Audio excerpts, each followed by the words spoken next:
सोहति बनिता बृंद महु सहज सुहावनि सीय। छबिलल नागन मध्य जनु सुषमात्य कमनीय। अर्थात सहज ही सुंदरी सीता जी स्त्रियों के समूह में इस प्रकार शोभा पा रही हैं मानो छवि रूपी ललनाओं में समूह के बीच साक्षात परम मनोहर शोभा रूपी स्त्री सुशोभित हो। सिय सुंदरता बरनि न जाई लघुमति बहुत मनोहरताई। आवत दीखि बरातिन सीता रूप राशि सब भांति पुनीता। अर्थात सीता जी की सुंदरता का वर्णन नहीं हो सकता क्योंकि बुद्धि बहुत छोटी है और मनोहरता बहुत बड़ी है। रूप की राशि और सब प्रकार से पवित्र सीता जी को बरातियों ने आते देखा। सबहि मन किए प्रणामा देखि राम भय पूरन कामा। हर से दशरथ सुतन समेता कही न जाई उर आनंद जेष्टा। अर्थात सभी ने उन्हें मन ही मन प्रणाम किया। श्री रामचंद्र जी को देखकर तो सभी पूर्ण काम कृतकृत्य हो गए। राजा दशरथ जी पुत्रों सहित हर्षित हुए। उनके हृदय में जितना आनंद था वह कहा नहीं जा सकता।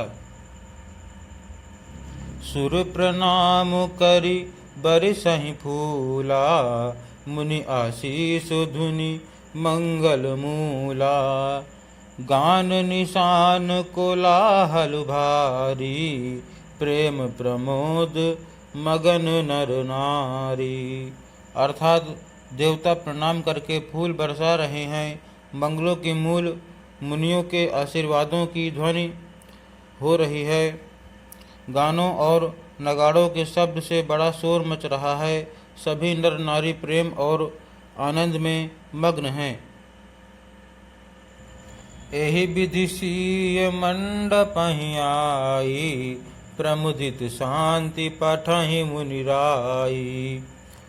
तेहि अवसर कर विधि व्यवहारु दुह कुल गुरु सब कीन अचारु।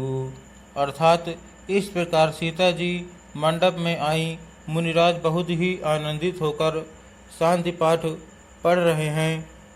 उस अवसर की सब रीति व्यवहार और कुलाचार दोनों कुल गुरुओं ने किए। आचारु करि गुरु गौरी गणपति मुदित विप्र पूजा वहीं। सुर प्रगति पूजा लेहि देहि आशीष अति सुख पावहीं। मधुपर्क मंगल द्रव्य जो जहि समय मुनि मन महु चहे। भरे कनक को पर कलश सो तब लिहि परिचारक रहे। अर्थात कुलाचार करके गुरु जी प्रसन्न होकर गौरी जी गणेश जी और ब्राह्मणों की पूजा करा रहे हैं अथवा ब्राह्मणों के द्वारा गौरी और गणेश की पूजा करवा रहे हैं। देवता प्रकट होकर पूजा ग्रहण करते हैं, आशीर्वाद देते हैं और अत्यंत सुख पा रहे हैं। मधुपर्क आदि जिस किसी भी मांगलिक पदार्थ की मुनि जिस समय भी मन में चाह मात्र करते हैं, सेवक गण उसी समय सोने की परातों में और कलशों में भरकर उन पदार्थों को लिए तैयार रहते हैं। कुल रीति प्रीति समेत रवि कहि देत सबु सादर कियो। एहि भांति देव पूजाई सीतहि सुभग सिंहासनु दियो। सिय राम अवलोकनि परस पर प्रेम काहु न लखि परै। मन बुद्धि बर बानी अगोचर प्रगट कवि कैसे करें। अर्थात स्वयं सूर्यदेव प्रेम सहित अपने कुल की सब रीतियां बता देते हैं और वे सब आदर पूर्वक की जा रही हैं। इस प्रकार देवताओं की पूजा करा के मुनियों ने सीता जी को सुंदर सिंहासन दिया।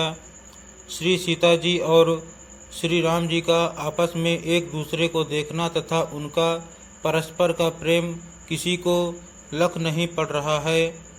जो बात श्रेष्ठ मन बुद्धि और वाणी से भी परे है, उसे कवि क्यों कर प्रकट करें।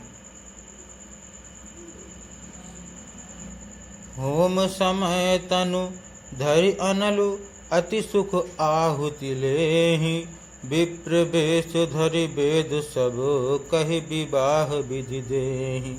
अर्थात हवन के समय अग्निदेव शरीर धारण करके बड़े ही सुख से आहुति ग्रहण करते हैं और सारे वेद ब्राह्मण का वेश धरकर विवाह की विधियां बताए देते हैं। जनक पाट महिषी जग जानी। सिय मातु किमि जाई बखानी। सुजसु सुकृत सुख सुंदरताई। सब समेटी विधि रची बनाई। अर्थात जनक जी की जगविख्यात पटरानी और सीता जी की माता का बखान तो हो ही कैसे सकता है। सुयश सुकृत पुण्य सुख और सुंदरता सबको बटोर कर विधाता ने उन्हें सवार कर तैयार किया है।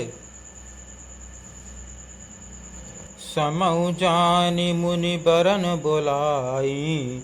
सुनत सुआसिनी सादर ल्याई। जनक बाम दिशि सोह सुनयना। हिमगिरि संग बनी जनुमयना। अर्थात समय जानकर श्रेष्ठ मुनियों ने उनको बुलाया। यह सुनते ही सुहागनी स्त्रियां उन्हें आदर पूर्वक ले आईं। सुनैना जी जनक जी की पटरानी जनक जी की बाईं ओर ऐसी सोह रही हैं मानो हिमाचल के साथ मैना जी शोभित हों।